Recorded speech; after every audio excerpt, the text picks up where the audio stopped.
What's up, family? What it do? What it do? Let me prop this on up so if I can get some folks up in the building while the dog is in the truck. Oh my God! What's up, family? Oh, I dropped it again. Let me put it over here. Over here, over here. Yo, man, who really buying into this WBC stuff, man? I mean, truthfully. I don't know what's going on. Every time we get a good guy that's every time we get a decent fighter who wanna make moves, i.e. Earl Spence, it seems like it's always something behind the scenes that's stopping this guy from catapulting to his greatness. Hey, what's up, family? You know what? I'm gonna figure out how to do my little chat thing. Live chat. Oh, okay. I can't even see who it is. Still working out this thing, man. So listen, man. What y'all think about all that WBC talk about Earl Spence and Sean Porter? I mean, honestly. I listened to my man Ticket, man. I think he got a point, man. You know, we got to start holding these cats accountable, man. You can't be on live TV saying one thing, and as soon as the cameras go off, your energy is different. Come on, dog. I listened to my man Fanon when he made the statement about, you know, there are media guys and then there are fans. I'm a fan. I'm not a media, I'm a fan. Him. I don't know, man. This shit sounding crazy. I'm kind of getting disgusted as a fan. I'm really getting disgusted as a fan. And I don't know, man, look. I'm like you. I want to see the best fight the best. I don't want to hear no excuses. I don't want to hear none of this stuff. Why the fight can't happen. All this secret stuff that's going on behind the scenes. Look here. As a fan, I don't give a damn about none of that. So I don't know what the WBC is on. You know, everybody's talking about how the bylaws say this, the bylaws say that. I don't really give a shit about all that. I just want to know when the fight gonna happen, when I'm gonna spend my money to watch it happen, and that's that. So if you like me, don't really give a shit about all that other extra talk, and you just want to see the fight, shit. I don't know, man. It's crazy. It's crazy, man. No more ducking, son. What Keith Thurman always say. You better not duck me, son. And yet he the goddamn main one ducking. Can't see Keith Thurman. We got my man TC fighting this weekend. I checked that opponent he was fighting, man. That dude looked pretty good, man. That fuck's his first name? I know it's been Videz, but I forget his first name. They do look pretty solid, man. I don't think he's gonna win the fight, but shit, man. Looking at his all his fights leading up, it look pretty solid, man. So I ain't gonna call this dude no bum. So he might bring the pain. He might get stopped probably in the 8th round, but that dude looks pretty good, man. Keep on trucking, you know it, baby. What's up, Kate Black in the building, baby? What's up? I'm gonna house spoiling his kids. What's up, man? Dog is in the building. Y'all see what it is, man? Shit, y'all see what it is, man? Doing what I do. Over here in Junior the Truth world, over here in Ohio. I told him I'm gonna pass his ass one day. He gonna be in that motherfucker, gonna blow past his ass in this truck like, y'all know? You already know. Oh man, I'm gonna wake up the whole parking lot. My bad, y'all. But yeah, man. I don't know what's up with this boxing thing, man. I mean, they got my emotion going like this. 1 minute I'm hyped up because a good fight's about to happen, no matter what weight division, and then something happened. So now I'm hearing about the Wilder and Fury. Fury ain't even signed up with the damn the VADA testing. Like, what the fuck is that about? Come on, dog. Oh my God. Man, if this fight get canceled, I'm gonna fucking drive this goddamn 18-wheel and run over every goddamn body. Get the fuck out of the way, you motherfucker. I might drive all the way to California. I'm gonna go all the way to California and run over some motherfuckers. Oh my God. So, what else we got? Get your money, family, LDBC. I'm out. Hey, man. God damn, dude.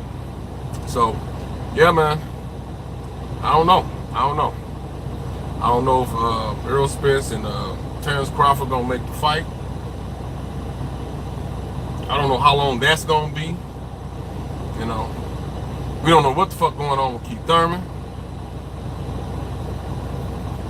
I don't know what the hell Floyd trying to do. I'm coming back, I'm retiring. I'm coming back, I'm retiring. Make up your goddamn mind, dog. Goddamn. I ain't paying for another goddamn fight, and my house is a Floyd Mayweather. Well, let me get that right. My wife is a Floyd Mayweather. I just happen to pay for it. So does that make me a Floyd Mayweather? Shit. Oh my God. So what? You got my boy AB. Hey, I love AB, man. I'm sorry, man. I hate to sound like a fanboy, but I like my boy AB. That nigga be coonin'. But I love my boy AB, man. From the Midwest, so I gotta rep the Midwest. Like I gotta rep Terrence Crawford. Oh! My man, speaking of that, Black Fight Fan TV. Yeah. This is a message to you, dog. When your boy Spence fight my guy, TC, it's gonna be like watching your favorite horse in the race. And you're gonna be like, man, you can get it.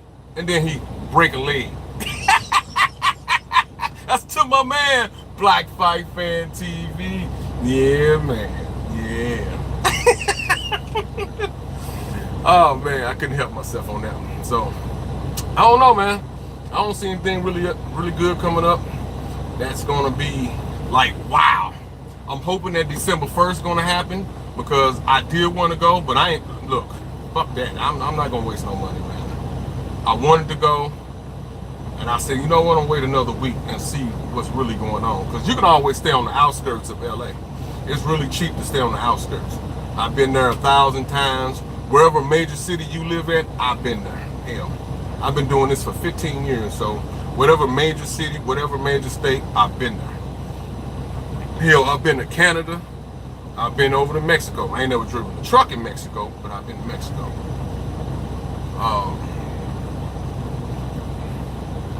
Tyson ain't right in the head. Tyson? Well, what Tyson got going on? I'm from TGE Midwest.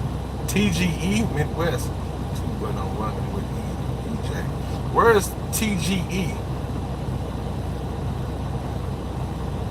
I don't. TGE? Hey man, you know, when it comes to a state, there's only 2 initials. You know that, right? I don't know what no TGE is. Well, the Midwest, okay, it's plenty. You know the Midwest run from Ohio all the way to Kansas, right? That's,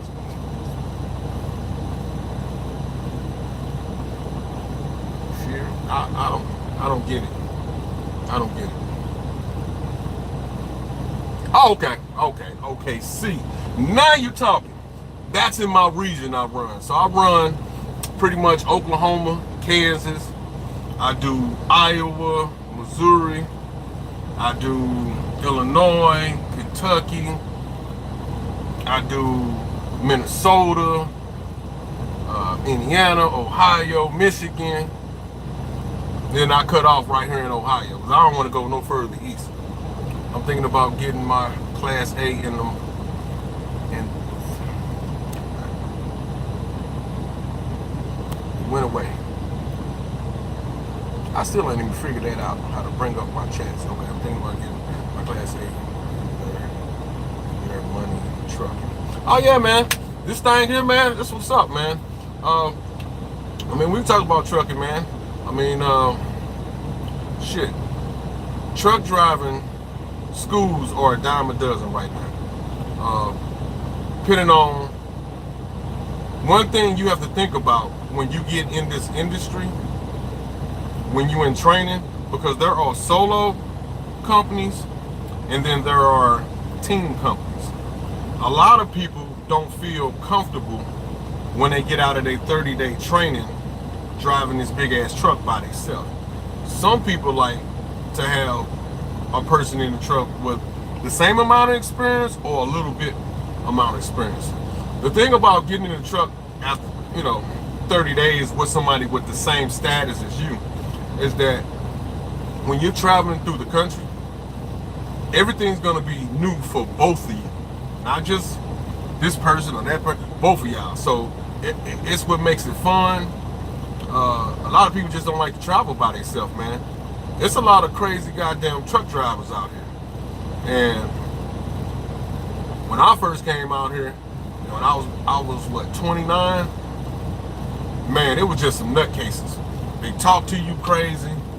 There's a lot of racial stuff going on out here on these CBs. Everybody CB gangsters. Yeah, man. Where you at, man? I'll go over there and slap the slob out of your mouth right now. Where you at, driver? Don't worry about where I'm at. Yeah, that's what I thought. Yeah, man, some crazy ass truck drivers out here, man. These motherfuckers get up on your bumper.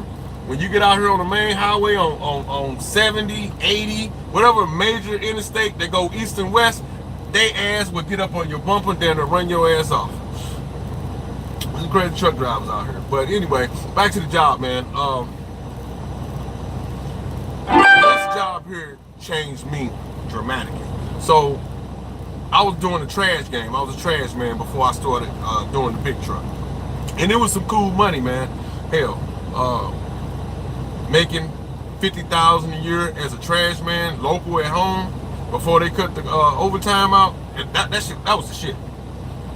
It was a stinky ass job, but it was worth the money. When they cut the overtime out, I said, you know what?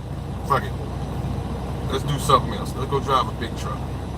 So I went into this, man, and I remember going to truck driving school, and when you get there, you're gonna be very overwhelmed before you even see the truck. You're gonna be overwhelmed because they're gonna be like 50 to 100, 130 people in the same truck driving school, right? You're like, God damn, where all these people going? Damn, all these people here? Yes, all those people are there. Here's what they don't tell you. When you go to truck driving school, you're there to get your license before you can do anything, before they can even hire you. They give you 1 week to study a book to get your Class A permit. Got 1 week. If you don't get that permit in 1 week, your ass out of there. So that class that went from 100 to 130 cuts in half. Then the truck driving school begins. Once you have that permit, now they can put you on the yard, and now you can get with instructors, and instructors can pretty much teach you what you need to know. You have to learn how to pre-trip, and know what the components to the engine is. They're gonna teach you all that in truck driving school, and pretty much give you the answer. So you can go from whatever you doing, where you are, wherever you live at in the country. If you're making 20, 30, 40,000 a year, your first year here in truck driving, you can make 50,000 a year your first year. First year. Be a company driver for your first 2 years, so that way you learn the road, you learn the country, you know how to get back and forth. After you do about 2 years, I recommend you buying your own truck. You don't want to waste no more time as a company driver than you need to, because all you doing is just making big companies money. You're making their pockets fat. It works for some people. Some people just like, being a company driver, because you get insurance, you get benefits, you get all this nice stuff that comes with being a company driver. However, your money only going to grow so much.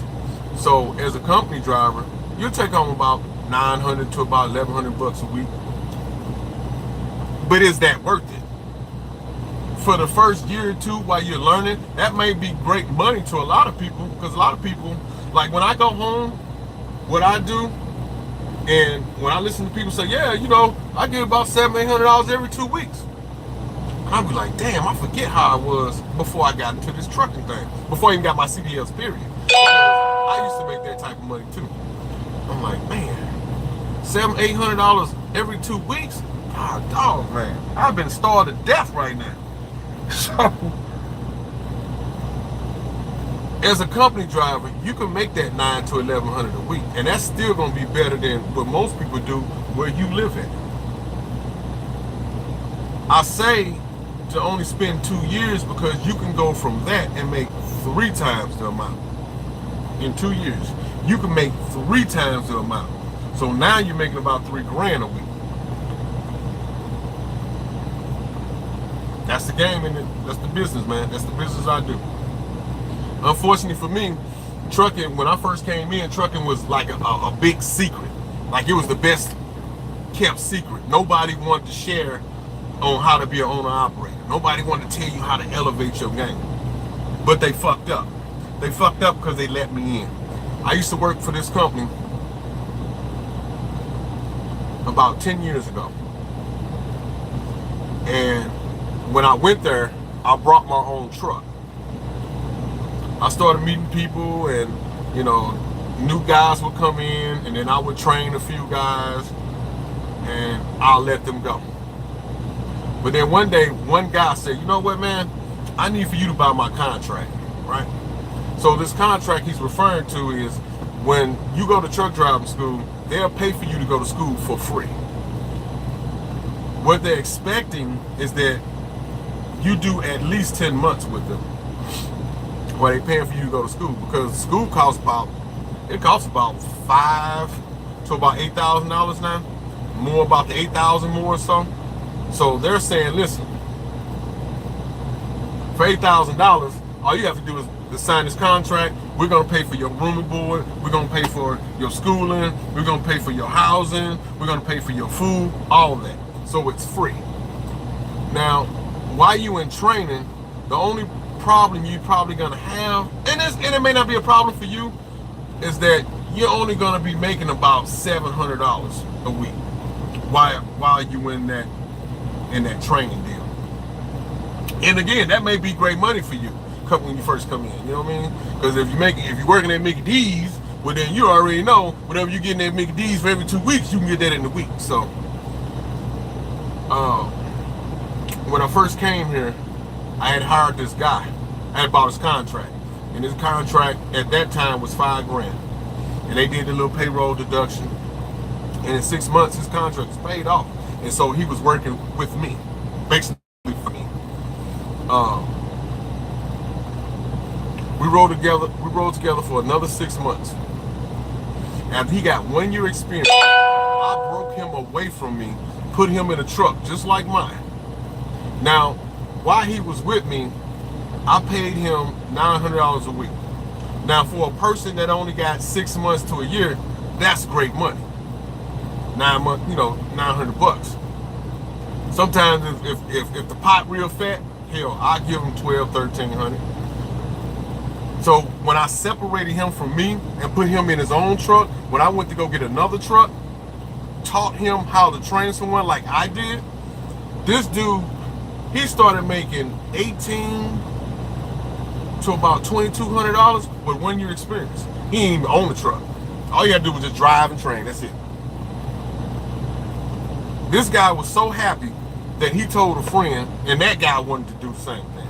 So I trained somebody else. At one point, I had 7 trucks on at the company that I was at. The only problem was I owned 1, but I leased 6. The company that I worked for wanted to know my secret. But I was afraid if I had told them how I did my business, they were going to implement my business into their big corporation and then starve me to death. So I kept fighting with them. So one day they said, you know what? We need to bring you in. I came in, just little old me. And when I walked in, I walked into some type of board. Suit and ties, everybody. Like, God damn, what the hell? Have a seat, sir. So I sat down. The owner said, listen, we're not sure what you got going on, but we noticed that in your program or whatever it is you're doing, is that nobody quits. Because usually with big companies, with truck driving, they got revolving doors all the time for some reason. I guess they don't treat people right. People find out that the trucking game is not for them, and so they always got this revolving door. The one thing that big companies forget, that us as small people, we're looking to make a living. We're looking to take care of our families. We're looking to support whatever the hell we want to do, and we want to make enough money to be able to afford to not only just pay bills, save money. Some guys call it trick off money. It's three things these guys out here like to do. They like to make their bill money, they save money, and they trick off money. And they trick off money could be whatever the hell you think that is. So it could be just, buying clothes, wenches, whatever the hell. And so I'm sitting here, and they just kept drilling me. We want to know what your intentions are for this company. I said, well, my goal is to bring my business inside a $1 billion business and piggyback from that. So what I really wanted to do is take your guys that you're bringing to your business. I would train them, release them back to you, and just keep rotating like that. So the guy's like, okay, so how you plan to do that? So here we are again. I'm sitting in here with all these suits, and they're pressuring me to open my book to let them know my plays.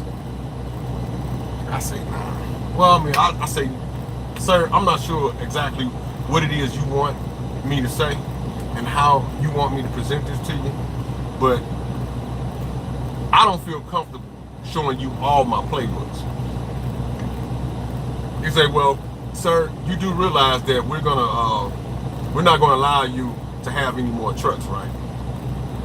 And I'm like, how does a $1 billion company fear my little company? $1 billion company, little company. My numbers were nowhere near that. And I found out one day is that they never had no plans on bringing a black guy from Missouri, St. Louis, up to where they were, and to become this Obama with my programs that worked 100%. Because had they given me the green light, not only did I have those 7, but I had 23 more people waiting to get these trucks. How would this benefit them? Okay, my guys train their guys, which make them ready to drive their trucks, which makes them more money. I didn't get the concept. Like, I'm not understanding. It's not costing you anything for me to do what I do. I'm leasing your equipment. I'm using my own fuel. Okay, I'm buying your insurance. It's costing you nothing. So, believe it or not, in 90 days from that point, one by one, they start running my trucks. They start starving my guys out. I was like, oh my God. It was the worst thing ever. Watching me go from here to here in 6 months. I'm like, oh my God, man. Oh my God. What y'all talking about in the chat, man? That's crazy, man. So I'm comfortable with just having one truck, man. I don't want no more. I don't want 2. I don't want 3. I'm comfortable with my one truck. I'm my own boss. I ain't got to worry about no big company. I just got a broker. You know what I mean? So this is what I do. So I paid my way. I was a company driver. You know, I started out in truck driving school. I paid my dues. I put in my couple years. A lot of Southern cats kept passing me up, talking about, hey man, when you gonna get your own truck, man? You can't be making them big companies money all your life. I'm like, Why the fuck they keep saying that shit? And I'm like, well, maybe these guys been driving a lot longer than me, and they know this is a company truck. So I just took a risk. One day I went down to Texas, and Texas is a great place if you've never owned a truck and you want to pay cash. It's a great place to start off buying a truck because they sell trucks dirt cheap. I mean, my first truck cost me $10,000. Granted, it only lasted me 2.5 years, but look at all the money per week I made in 2.5 years. In 2.5 years, I may have spent $7,000 worth of maintenance in it. That's it, $7,000. And that was an exceptional truck. From that point on, it changed my life forever. Forever. So, I mean, if you're interested in, being a truck driver, man, this game here will change you and your family dramatically. If you're a young person and you don't have no kids, no bills, even if you got a kid, this will support you, man. This will not only put you in a different tax bracket, it also will make you financially free, man. For real.